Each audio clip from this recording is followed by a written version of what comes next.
Chers amis, Shavuatov, nous voilà arrivés maintenant dans une paracha qui a une particularité, c'est la création d'une belle famille. Yaakov Avinu va se marier.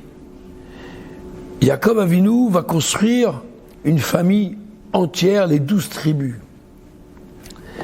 Mais avant cela, évidemment, Yaakov Avinu, a priori, on aurait pu penser, puisque Yaakov était en Israël la semaine dernière, construire une famille en Eretz Israël.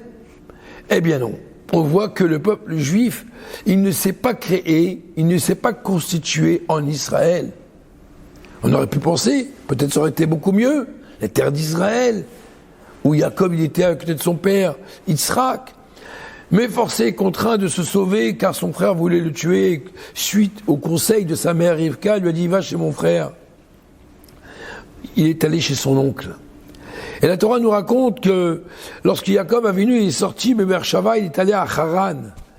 À Haran, bien sûr, c'est un endroit de colère, on le connaît puisqu'Abraham habitait là-bas. Il est arrivé au mont Scopus, l'endroit du Beth Amikdash. Vaïvga bamakom vayalein sham qui va à Shemesh.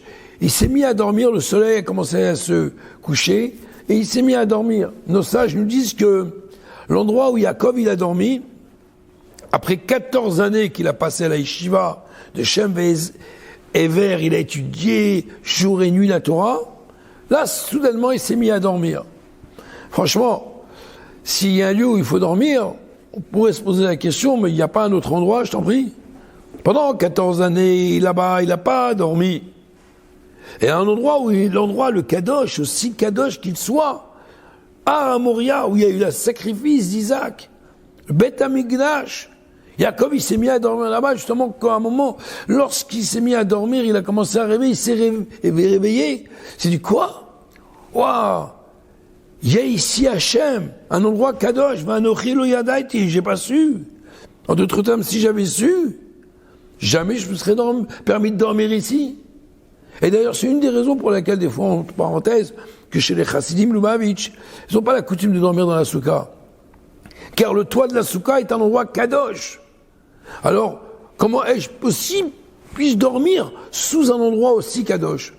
Bien sûr que la halakha, elle permet de dormir dans la soukha, c'est une mitzvah de dormir dans la soukha, comme c'est marqué qu'il faut manger, boire, manger plutôt. Mais, chez les Chassidim Chabad, une des raisons qu'on peut comprendre de pourquoi ils ne dorment pas dans la soukha, c'est suite à ce verset que Yaakov Avinu, il s'est dit quoi? Dormir dans un endroit Kadosh, c'est pas possible. Sous le srar, sous le toit de la soukha, c'est pas possible de dormir en sachant que la shrina de Dieu, elle est là. Alors pourquoi Dieu a invité Yaakov un tzaddik, comment Dieu il a pu inviter à le faire dormir dans un endroit aussi saint que cela? Eh bien, en vérité, il faut déjà comprendre la différence entre lorsque quelqu'un il dort, lorsque quelqu'un il est réveillé. Lorsque quelqu'un il est réveillé, son intellect est en haut et ses pulsions sont en bas. Les pieds sont en bas et la tête est en haut. Tout le monde le sait. Lorsque quelqu'un il est couché, eh bien, son niveau intellectuel et ses sentiments sont au même niveau. Les pieds et la tête sont au même niveau. A priori, comment on peut comparer les deux choses? La partie supérieure face à la partie inférieure, c'est bien de faire la différence entre la partie supérieure et inférieure. Et Dieu, qu'est-ce qu'il a fait? Il a amené Yaakov pour des coups de bien. La tête et les pieds, c'est identique. En vérité, ça c'est dans les normes de ce monde. Il y a la tête et il y a les pieds. Mais dans un endroit comme aussi saint que Yaakov il s'est trouvé, pour Dieu, il n'y a pas de haut et de bas. Tout est kadosh, tout est saint. Tout est très élevé. Et dans ces cas-là, c'est la raison pour laquelle que Yaakov Avinu, Dieu l'a invité à un endroit tellement saint, parce que Yaakov, chez lui, la tête, comme les pieds, ils ont un niveau tellement élevé que tout est au service de Dieu. En d'autres termes, Yaakov Avinu, avant d'aller à Haran, chez son oncle, avant d'aller construire une famille, la famille du peuple juif, il faut prendre des forces. Il ne faut pas perdre la tête, comme on dit. Il ne faut pas perdre la tête, il faut avoir vraiment la tête conscient. La tête comme les pieds, ils doivent être au service de Dieu. Et c'est pour cela que lorsqu'à un moment il a rêvé, il a eu une échelle du bas vers le haut. Il faut rattacher le bas vers le haut et le haut vers le bas, il faut les rattacher ensemble. le ciel et la terre. Yaakov, pour pouvoir construire une famille, eh bien, c'est spécifiquement en dehors d'Israël, à Haran, qu'il a construit une famille. Le peuple juif, pour apporter une sainteté, détrompez-vous les amis, nulle part c'est écrit qu'il faut aller se sauver dans un endroit à Mehacharim, ou à Jérusalem, ou à Bnei Brak, ou où vous voulez. Nulle part c'est écrit ça. Bien au contraire, on voit que le peuple juif, il s'est construit où? En dehors d'Israël. Il s'est construit face à l'adversité, face à l'obscurité, face à tout ce que le monde, il pourrait nous influencer de manière négative. Et pourtant, Yaakov, la tête et les pieds et la tête ont été totalement consacrés, réservés à Kadosh Baruch Hu, à l'infini. Et c'est la raison pour laquelle que la révélation de la venue du Mashiach, quand c'est marqué Idgalé Kvod Hashem Baolam Agashmi, le dévoilement de Dieu dans ce monde-ci, c'est Veraou Kol Basar Yachdav, la matérialité, la chair elle-même, elle verra Kipi Hashem Diber, que c'est la bouche de Dieu qui a parlé. En d'autres termes, nous avons l'impression que le monde il se gère tout seul. On a l'impression que l'homme il est patron au monde, et que Dieu, il est caché. C'est vrai. Mais lorsque quelqu'un, il a un niveau comme Yaakov, et qu'en vérité, chaque parcelle de ce monde, il y a la divinité de Dieu. Notre enseignement, à nous, doit nous apprendre que nous ne devons pas perdre la tête. C'est la raison pour laquelle que Yaakov a mis, quand il s'est mis à dormir, il a protégé sa tête. Parce que quand la tête, elle est bonne, tout est bon. Quand la tête, elle est claire, tout est clair.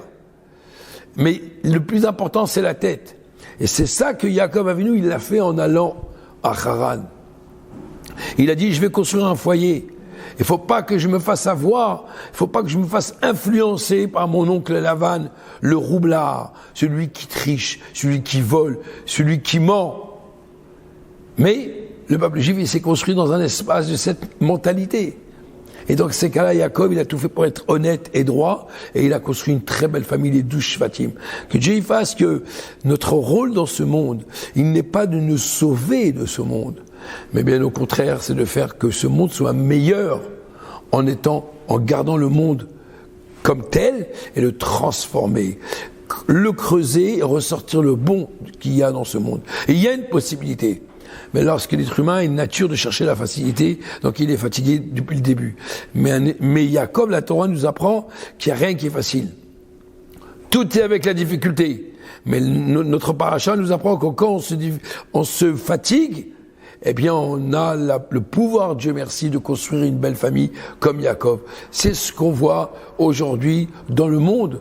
Chaque famille se construit, et se construit pas facilement, mais plus ça a l'air d'être difficile, plus ça veut dire les résultats sont exceptionnels. Que Dieu y fasse, que très prochainement, nous pourrons très bientôt tous aller à Yerushalayim, au Beth Amikdash Ashlishi, avec le Rabbi à notre tête. Merci.